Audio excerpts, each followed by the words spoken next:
Welcome and thank you for your interest in our session.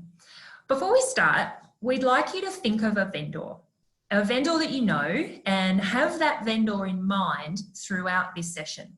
Perhaps you're from an education provider and you're thinking of a vendor that you work with, or perhaps you're from an educational technology company and you are the vendor. We'd like you to reflect on the extent to which your vendor experiences align with ours. And we'll also pause at one point and ask you a couple of pointed, reflective questions.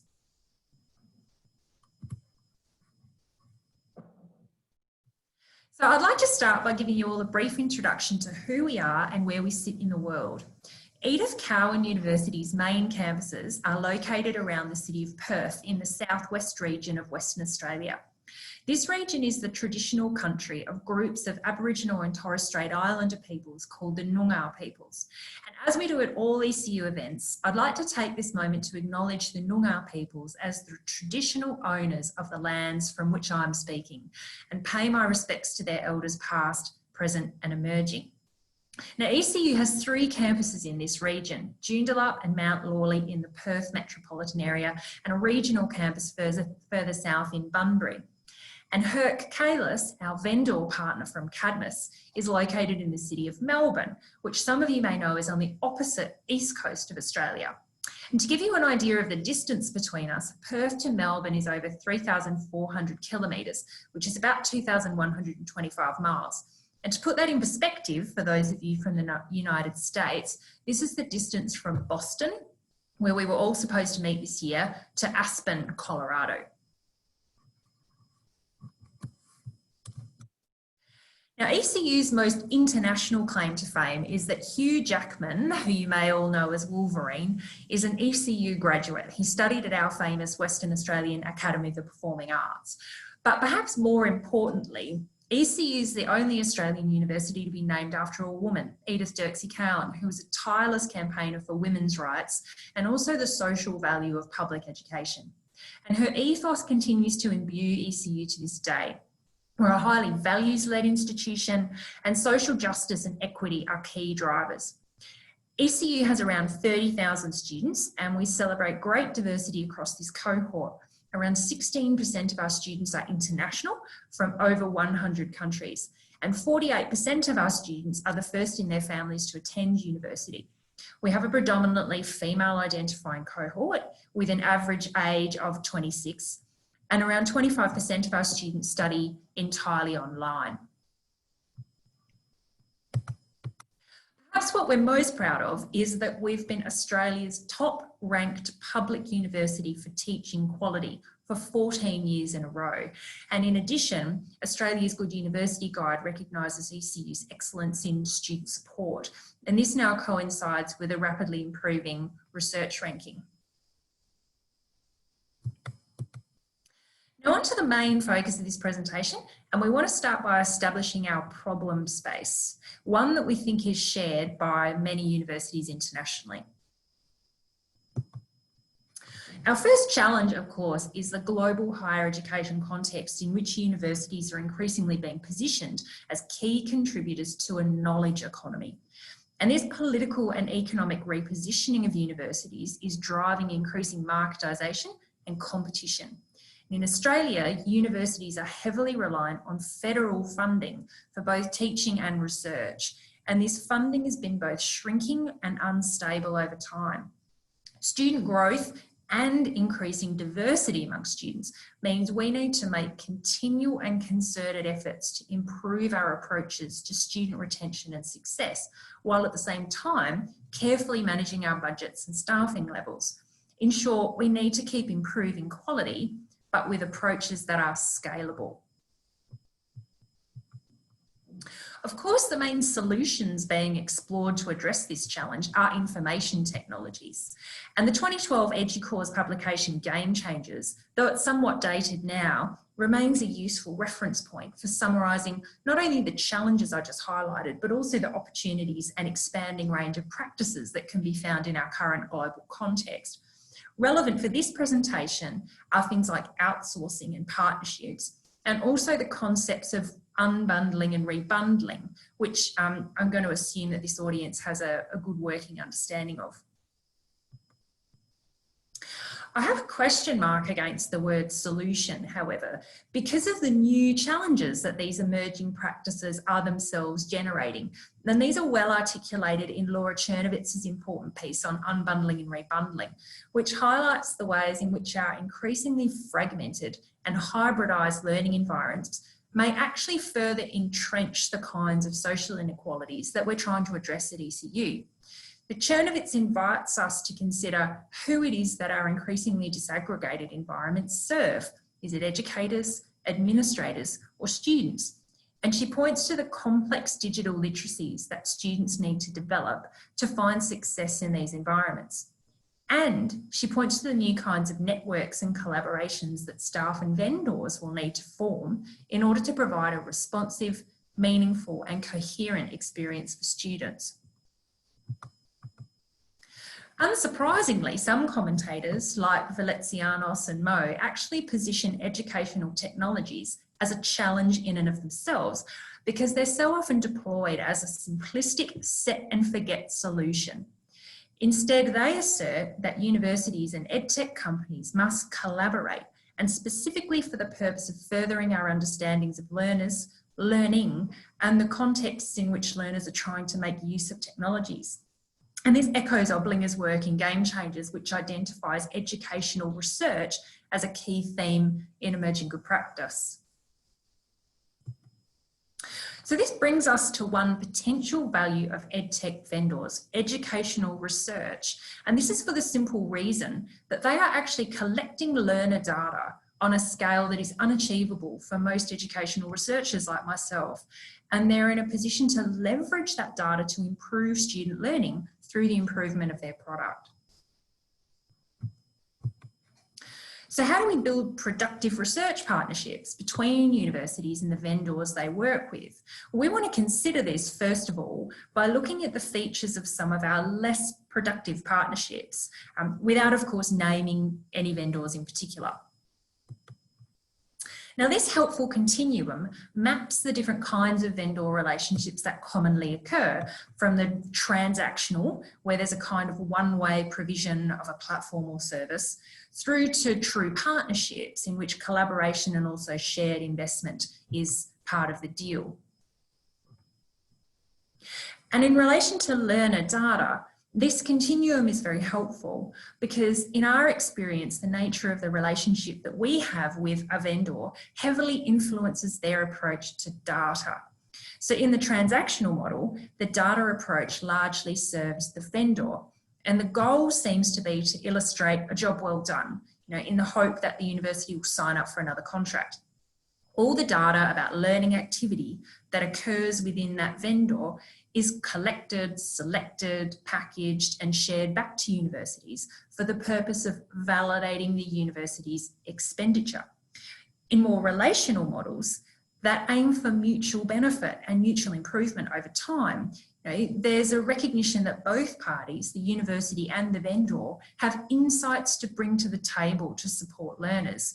And data approaches are more flexible because they're aimed at learning and continual improvement. And this allows for a more shared approach to how data is collected, selected, packaged, and shared back to universities. And the purpose is less about validating expenditure and more about analysis and insights. So to put this in a more visual way, we're at ECU, we're trying to move from data that serves this more simplistic satisfaction function to something more sophisticated, flexible, and informative. So at this point, we'll take a short pause and we'll invite you to pause this recording to reflect on your own experience. So think back to that vendor we asked you to imagine at the beginning. Where do they sit on this continuum? And what is their approach to data collection, selection, sharing, and use? Going back to the work of Veletsianos and Mo, they provide some relevant pieces of advice for vendor and university partnerships that help illustrate why we think the relationship between ECU and CADMUS is so powerful when it comes to educational research and leveraging learner data. They suggest that both organisations need to have a shared commitment to understanding the complex contexts that surround students' use of learning technologies. They also suggest that educators are active about informing EdTech company CEOs about relevant teaching and learning theories, pedagogies and emergent trends in the research. They suggest that researchers partner with EdTech companies to conduct independent research and evaluation based on their academic expertise and knowledge. And they suggest that EdTech companies support claims about their product with robust evidence, invite academics to advise on their products, attend conferences with the purpose of learning about education rather than advertising their existing product, and continually educate themselves in relation to teaching and learning theory and practice. So what follows is a quick overview of the ECU and CADMUS partnership and some vignettes about how we're working together. Well, my own research occurs at the intersection of these three areas: assessment literacies, academic integrity, and the role of technology in learning. And across some of my recent studies, I've generated 4 key findings that are really relevant to ECU's use of CADMUS. In looking at the impact of third-party writing tools and services on students' writing development, it was found that advice about writing is often decontextualised, conflicting or incorrect due to the disaggregated environments across which students learn to write. In a separate national study on the problem of contract cheating, it was found that fewer than half of 14,000 students surveyed agreed that their lecturers teach scholarship or referencing, and agreement levels were lower for students who'd engaged in cheating. In the same survey, we found that the mere presence of opportunities to cheat in the learning environment was a significant factor in actual cheating behaviour. And in my most recent study with a colleague at King's College in London, we used a novel method of screen recording software downloaded onto students' personal computers to gather naturalistic observations of students working on their first essays at university. And here we found that more proficient writers allocated more time to planning and revising than less proficient writers, who spent most of their time on formulating text. So what these findings identify for me are a few key needs that universities have. We need to be able to collate and contextualise relevant assessment, writing and referencing advice for students. And we need to provide this in just-in-time stages to scaffold each critical step in the writing process, including reading, summarising, critical thinking, planning and revising. We need to reduce opportunities to cheat where possible while maintaining authentic assessment designs.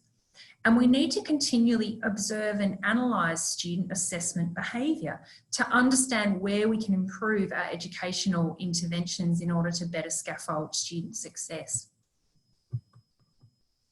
So this is where CADMUS comes in. CADMUS is a platform that ECU employs to scaffold the development of assessment literacies and academic integrity. And we're actually presenting on our relationship with CADMUS in another session here at EDUCAUSE, and I've provided the details of that session here. And I'm now going to hand over to Herk, the CEO of CADMUS, to give you an overview of the platform and of his approach to his relationship when working with universities like ECU. Thank you, Rowena. And before starting off as well, we would like to acknowledge the traditional custodians of the land where we live and where our offices reside, the Wurundjeri people, as well as the rights of all people to live freely, equally, and without prejudice. So as way of very brief background, CADMUS was originally formed as a research partnership with the University of Melbourne. And early on, we worked with a core group of partners, one of which was ECU, to solve issues relevant to teaching, learning, and assessment. And we continue to work with these early partners to solve the biggest problems that we see facing the sector, things like academic integrity, assessment reform, retention, and student success. And it's this background that underpins the principles with which we engage with our partners. So working closely to solve these issues, consistently contributing with research that supports the sector, using and then implementing this technology to improve practices and learning quality, and helping universities maintain standards whilst driving change at all levels of institution with diverse cohorts and diverse teaching teams. So before exploring our partnership model further, let me begin by providing a brief overview of how CADMUS works. It's a cloud-based platform accessed through the LMS, and it's made up of a number of connected products and integrations that facilitate the workflow of assessment. It starts with assessment design and adopting and enabling teaching teams to bring in best practice learning-centered assessment. It then moves to assessment setup and management, which can be controlled and released through the environment. There's a full student assessment environment where students are able to complete tasks from start to finish. Throughout this process, teachers have access to a range of class management features. There's grading and feedback, and integrates directly into systems like Feedback Studio. And finally, sophisticated analytics, which we'll touch on in a little bit, that'll show how analytics are generated both at a cohort and an individual student level. These analytics are the source of new data, and it's through this data and sharing and collaboration that we've been able to support much of the research and improvement in teaching practices with our partners. So just a very quick look at the platform. This is the teacher environment here, and this is what a teacher sees when they come in to create an assessment inside of CADMUS. In this instance here, we can see an assessment design template is being used, and this allows teachers to easily scaffold and embed learning support into individual tasks. This is the student environment where a student accesses and completes their assessment. And the idea is this is an all-in-one platform for assessment tasks. So the instructions are provided in the panel on the left. You can see a checklist here to help guide students through the completion of a task. The resources are securely delivered. And there are different panels here to create drafts, notes, and to receive feedback. Whilst on the right-hand panel, this is where the student completes the submission. Proactive support is also available for students with scaffolded and educative prompts. And you can see in this example here, if a student copy pastes text into CADMUS, they're prompted to consider quoting or paraphrasing and directed to the institution's academic skills guide. So effectively nudging the student down an educative path at that exact moment of need and progression. In terms of the partnership model, there are a number of enabling factors worthy of mention. And this starts really with our universal contract terms that enable us to engage collaboratively with our partners. So from a data ownership perspective, what this means is we do not own the data. We are a processor and not a controller of that data. That means we simply collect it on behalf of the university and on behalf of students, with the respective parties owning their own IP. In terms of sharing data, we strive to do this in a form that creates more value and generates greater insights for the different users of the product. So we acknowledge that our users are best placed to identify use cases for how data can help solve the problems they're facing. And in large institutions with diverse faculties and diverse cohorts, there is not a one-size-fits-all solution. And this is why we don't just hand over predetermined metrics, but instead work collaboratively on tailored solutions. Practically, this process looks like us taking raw data and iteratively working together to determine what generates the greatest insights before building new data capabilities or reporting into the product that can then be shared more broadly. This process is part of the company's founding DNA, and it's something we offer as part of our enterprise offer.